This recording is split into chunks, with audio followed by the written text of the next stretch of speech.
Buenos días. Saludos a la presidencia de la comisión, a los parlamentarios y parlamentarias y a los compañeros comparecientes y acompañantes. Gracias por invitarnos a comparecer hoy. Soy Luis Román, represento a ALPA, la Asociación de Logopedas del Principado de Asturias. Disculpen la ausencia de la presidenta, doña Cristina Vega, que hoy no pudo estar aquí, y agradecer el acompañamiento del vicepresidente, don Alberto Fernández, ahí arriba, todavía recuperando su voz de un proceso vírico. En Estados Unidos, la logopedia está entre las 12 profesiones mejor valoradas, de entre 200. Lo primero que hemos de decir respecto al Plan de Salud del Principado de Asturias 2019-2030 es que la logopedia no figura en él. No se preocupen, no venimos aquí a reprocharlo, venimos con la intención positiva de explicarles las razones que conocemos que explican tal ausencia, pues esa invisibilidad bien la conocemos y vivimos a diario. La mayor razón, el desconocimiento general de nuestras funciones profesionales. El año pasado se celebraron unas macrooposiciones históricas en la sanidad pública asturiana. ¿Saben cuántas plazas se ofertaron de logopedia? No tenemos tiempo, se lo digo yo. Estas, 0 plazas. En esta comunidad autónoma no se ha convocado nunca ninguna oposición de logopedia. Hay 10 logopedas que trabajan en el SESPA, de las cuales 8 son interinas, porque 2 pudieron venir por un concurso de traslados de una oposición que hubo en los años 90, la primera oposición de logopedia en la Xunta de Galicia. Esas 10 logopedas están así repartidas: 6 en el UCA, 3 en el Hospital Monte Naranco, o sea, en Oviedo, 9 en Oviedo, y 1 en la ciudad más poblada de nuestra comunidad, Gijón. Y nada en el resto de hospitales de nuestra comunidad, ni Oriente, ni Occidente, ni las cuencas. Si una persona que viva en una de estas comarcas sufre, por ejemplo, un ictus, según el plan de salud del que hablamos, esta región es de superior incidencia que la media, que afecte este ictus a alguna de las áreas del lenguaje, comprensión, expresión, ha de recorrer ¿cuántos kilómetros para una sesión de logopedia de 30 minutos 3 veces a la semana? ¿Y qué lista de espera? Miren, el otro día me decía un chico que tuvo un accidente, estuvo en coma y tiene una disartria del habla, una dificultad neuromuscular para articular, que le dan para dentro de 7 meses. Los neurólogos siempre dicen que el tiempo es cerebro. El 6 de marzo se celebra el Día Europeo de la Logopedia. En 2017 lo celebramos en el Hospital de Cabueñes, dedicado a la disfagia, ese problema tan desconocido como frecuente, la dificultad para tragar alimentos. Estas fueron las declaraciones de don José Ramón Riera Velasco, entonces director gerente del SESPA. En los centros de salud tenemos que tener presencia de logopedas en los hospitales, en los centros de día, atención temprana, residencias de personas mayores, es decir, hay un montón de problemas en la sociedad y prácticamente no hay ningún sitio donde no se necesite el concurso profesional de los logopedas. Sin embargo, bueno, ni en centros de salud, ni en centros de día, ni en centros de residencias de personas mayores. Los logopedas estamos ausentes en la legislación autonómica que regula el personal necesario de centros de personas mayores, o sea, centros de día y residencias de personas mayores. Sí que están presentes gerocultoras, enfermeras, fisioterapeutas, terapeutas ocupacionales y psicólogos, y no está el logopeda. ¿Se acuerdan de la disfagia? Pues es muy frecuente en ancianos. ¿Cuántas muertes, ingresos por neumonías, broncoaspiraciones, con el consiguiente gasto sanitario, se producen por no haber logopeda en esos comedores? Consideramos que el coste de los episodios de atragantamientos está sin cuantificar. Lo que sí se ha cuantificado en otra comunidad autónoma respecto, por ejemplo, a la unidad de neonatología, a la UCI de neonatos, bebés prematuros, que es un servicio cuyo coste diario es elevadísimo, de hecho es el mayor gasto de la sanidad. en cuanto a servicios.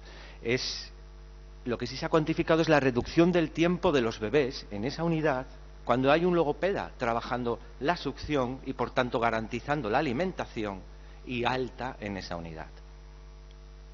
¿Y la atención temprana? Bueno, pues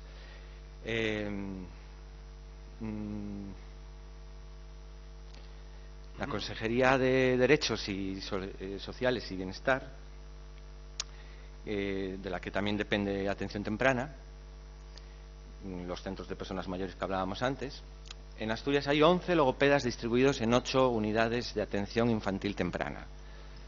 Solo son públicas la de Oviedo y Gijón, el resto son de gestión privada, y las listas de espera llegan a 6 meses en un momento crítico del desarrollo del lenguaje. Consideramos que haya lista de espera en unas unidades que llegan normalmente hasta los 3 años, porque es cuando se escolariza a los niños. Dejar 6 meses a un niño de 2 años en ese periodo crítico, que es precisamente lo que fundamenta que se crean las unidades de atención temprana, no tiene sentido. No puede haber lista de espera. Bien. El subtítulo del plan de salud dice: poblaciones sanas, personas sanas. Y nosotros decimos, una persona que no puede comunicarse es una persona que no posee buena salud. Una persona con dificultades para tragar alimentos es una persona que no posee buena salud. Solicitamos, por tanto, la presencia de logopedas en los centros de salud, en todos los hospitales y en los centros de día y residencias de personas mayores, así como la eliminación de las listas de espera en las unidades de atención infantil temprana y del tiempo de espera desde el alta por escolarización hasta que comienza el apoyo en el colegio, que ese es otro tema. Gracias. Bien, muchísimas gracias. Al representante de la Asociación de Logopedas de Asturias, ¿por qué cree o a qué se debe esa invisibilidad que usted denuncia dentro de este plan de salud 2019-2030? Bueno, la invisibilidad de los logopedas es un asunto que iba a tratar en la siguiente comparecencia, pero agradezco que haga la pregunta. En realidad, ya estuvimos en abril pasado y reconozco muchas caras de diputados exponiendo un poco la situación, reuniéndonos con todos los grupos parlamentarios. Y, a ver, es cierto que la logopedia es una disciplina relativamente nueva, porque hasta el año 1991 no se concentra en lo que fueron los estudios de la diplomatura de logopedia. Hasta ese momento había varias ramas que distintos profesionales abordaban las distintas cuestiones de la logopedia, que son la voz, los cuidados de la voz, la técnica vocal, la rehabilitación de disfonías. El 40% de nuestro profesorado tiene algún tipo de lesión en las cuerdas vocales. El habla, como hablaba antes, el habla, todas las dificultades de articulación, muchas veces por motivos neuromusculares o enfermedades neurodegenerativas. El lenguaje, que es, antes hablábamos del con el ictus, o también la tartamudez. La comunicación, que es de lo que estaba hablando la compañera Carmen de Adansi por el trastorno del espectro autista, es el ejemplo más claro de una cuestión de comunicación, y también pues todas aquellas personas con diversidad funcional que no pueden comunicarse y que tienen que optar por métodos de comunicación alternativos. Además, está la lectoescritura, podríamos decir, por ejemplo, la dislexia. Está la audición, pues todo lo que tiene que ver con las intervenciones logopédicas en implantes cocleares o el mundo de la sordera. Y por último está la deglución, que ya hablamos de ella, con la disfagia. Bien. Sin embargo, en la sociedad es bastante habitual escuchar que el logopeda, si es que no nos llaman podólogos, es aquel que enseña la R, que es un reduccionismo, es un estereotipo que es como, perdón, la R, o sea, de verdad, ese es el problema, es un puro problema estético, de verdad. Entonces, luego hay otra cuestión que es una confusión tremenda, cuando supongo que ustedes lo habrán oído, como yo, he visto hasta trípticos de colegios públicos que hablan diciendo el servicio de logopedia. Es que ahí hay una gran confusión. Vienen madres y padres a las consultas diciendo la logopedia del colegio. Perdón, es que esto sí que requeriría una vuelta de tuerca y una campaña de sensibilización. En los colegios públicos y concertados no hay logopedas, a pesar de que se diga. Miren, vamos a enviar una nota de prensa entonces nos asignan a los logopedas, por este estereotipo y falta de conocimiento que hay, nos asignan a la periodista de educación, cuando la logopedia fue nombrada en el año 2003 una profesión sanitaria. Entre el impasse que hubo desde el 91, que se implantó la diplomatura de logopedia, y el 2003, que se nos deja, digamos, en la vía sanitaria, pues ocurrió aquello de que con las nuevas especialidades de magisterio se creó la especialidad de magisterio de audición y lenguaje, que ahora ya son todo grados. El grado de especialistas en audición y lenguaje tiene 30 créditos de estudios específicos en alteraciones de lenguaje y habla frente a los 240 créditos de los logopedas.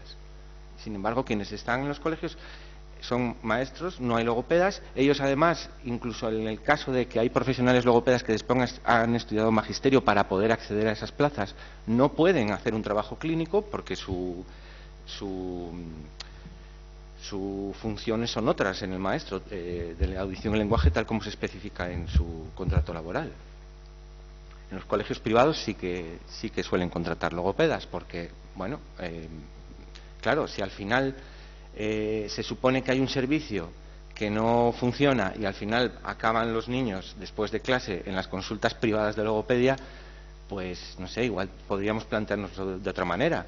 Vuelvo a reiterar, el 40% de los profesores, pues si hubiera un logopeda en el centro, ¿verdad? Pues podría atender también los asuntos de técnica vocal, que causan unas bajas extremadamente largas, que suponen un gasto sanitario o en este caso de educación que hay veces que poniendo un servicio haces prevención, y entonces siempre es mejor prevenir que curar.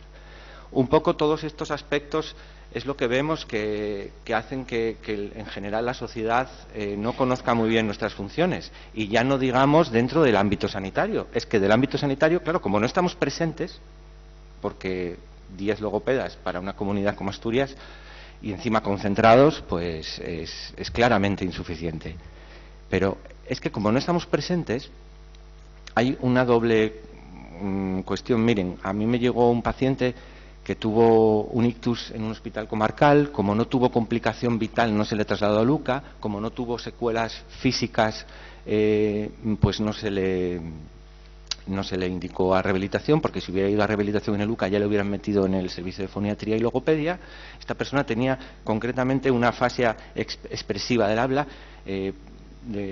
no podía comunicarse apenas, y el informe que recibió en el alta, en el apartado de recomendaciones, decía revisión con el neurólogo en no sé cuántos meses eran. Los neurólogos son los que dicen que el tiempo es cerebro. Se calcula que son 6 meses el periodo crítico de recuperación después de cualquier lesión cerebral. Entonces, ¿cómo puede ser? ¿Cómo puede ser que no se esté indicando la logopedia? Porque es una pérdida de tiempo. Yo creo que es una negligencia grave. Y yo creo que este tipo de cosas se corregirían si la otra función que hicieran los logopedas, por ejemplo, en los hospitales, sería estar allí y formar parte de equipos de trabajo y también concienciar de cuáles son sus funciones al resto de compañeros, para que nunca vuelva a ocurrir eso. Que se emite un informe en el que no se le dice a ese paciente: usted tiene que buscar urgentemente un logopeda, sea de la sanidad pública o privada. Bueno, en ese caso ni siquiera le derivaron a Luca. Le derivaron posteriormente porque él insistió en una segunda, pero bueno, tardaron pues eso, alrededor de 8 meses en hacerle la consulta de foniatría. Bueno, no quiero extenderme más, pero creemos que son varios los factores de la invisibilidad de la logopedia: lo reciente, la confusión de competencias, y finalmente, pues claro, si la mayoría de profesionales sanitarios son mujeres, según indica un estudio del INE del 2013, el mayor porcentaje, con un 93,8%, es en el ámbito logopédico. Creemos que también puede tener influencia. De hecho, en las próximas jornadas que vamos a organizar en marzo, coincidiendo las terceras jornadas logopedia sanitarias que vamos a organizar en marzo, coincidiendo con el Día Europeo de la Logopedia, van a venir unas compañeras que han hecho un documental, porque, claro, en toda la historia de la logopedia la figura de la mujer queda invisibilizada y realmente, pues eso, es el 93,8% de la profesión. Quizá ahí hay un factor de invisibilidad añadido. Entonces, bueno, por cierto que tengo aquí los carteles, que yo no sé si es posible, si ustedes tienen un tablón de anuncios en la Junta General del Principado para poder alojarlos y bueno, pues de alguna manera informar, sensibilizar, concienciar y que no se olviden estas cuestiones. Gracias. A Luis Román, de la Asociación de Logopedas, me llama mucho la atención, ya creo que han hablado antes, sobre el tema de la atención temprana. O sea, me parece dramático, ¿no?, que en una atención temprana no estemos haciendo atención temprana, porque cuando lo hacemos ya ha pasado el plazo para hacerla, ¿no? No sé qué soluciones a corto plazo deberíamos de hacer ante eso. En relación a preguntas que se habían emitido por el Grupo Parlamentario de Podemos Asturias, en relación a las unidades de atención infantil temprana y esa lista de espera que, lógicamente, contradice el propio principio de lo que es la atención infantil temprana, que es aprovechar el periodo crítico. Pues que esto va más allá, porque una vez que el niño se escolariza, normalmente a los 3 años, automáticamente el protocolo de la unidad de atención temprana es dar el alta. Y esto suele ocurrir antes del verano. Con lo cual, ahí ya empiezan a correr una serie de meses hasta que empieza el curso escolar, hasta que se forma el servicio de orientación, hasta que el servicio de orientación acude al colegio, hasta que el servicio de orientación emite el informe para que la persona maestra de audición y lenguaje comience su trabajo con ese niño, si es que es posible, porque muchas veces, como están a media jornada, itineran por varios colegios, no pueden coger a todos los niños que lo necesitan. Y incluso lo que hablábamos antes, aunque lo cojan, su función no es clínica. Por lo tanto, ellos intentan adaptar el currículum y todas sus funciones como maestros de audición y lenguaje. Pero esto, claro, depende de la casuística individual del niño. Si el niño lo que necesita es más que eso, necesita algo clínico, pues ahí está, que se sigue perdiendo tiempo hasta que los padres se dan cuenta de que no avanza y recurren a un logopeda en el ámbito privado. Son muchos meses perdidos. Son meses perdidos en la lista de espera hasta que entras. Luego, la mayoría de los niños que yo he tenido han estado muy poco tiempo en atención temprana. También, muchas veces, esto ocurre porque los propios servicios de pediatría, en la revisión que corresponde, no envían al servicio de atención temprana. En este sentido, ALPA, la Asociación de Logopedas, realizó hace 2 años todo un tour por toda Asturias, costeándonoslo con nuestro dinero, para sensibilizar e informar precisamente de esto, para romper un mito, un estereotipo negativo en este caso, que es ese de ya hablará. Entonces, cuando hay una serie de signos de alerta, hay que intervenir. Pero claro, la puerta de entrada es el pediatra. Entonces sí que tenemos pediatras que vemos que están al corriente de esta información y saben derivar atención temprana, y vemos que hay otros que siguen con el ya hablará. Vale, después de la lista de espera, ese tiempo que puede ser hasta de meses entre el alta de atención temprana y la atención que empieza a recibir en el colegio, pues claro, nosotros nos gustaría que siguiera en atención temprana hasta que se garantice que se ha empezado y está continuando. Es por lógica, ¿no?, el servicio que se le estaba dando. ¿Y qué más? Bueno, pues una puntilla sobre esa pregunta que se le hizo a Carmen de Adansi sobre las causas, que efectivamente no se conocen totalmente del autismo, pero sí que hay hipótesis abiertas, ¿no? Cuando una incidencia crece al nivel de 600%, la ciencia suele decir que los genes no son capaces de cambiar tan rápido, sino que son, digamos, cuestiones ambientales. Y en este sentido, pues las hipótesis son dos, fundamentalmente. Una es el retraso de la edad de la maternidad, y la otra hipótesis que tiene que ver con la contaminación ambiental. De hecho, se han encontrado más índices más incidencia de autismo en ciertas zonas del norte de Europa, donde hay corrientes que se concentran más contaminación, y han encontrado ese vínculo. Y bueno, no sé si teníamos algún tema más pendiente. Gracias.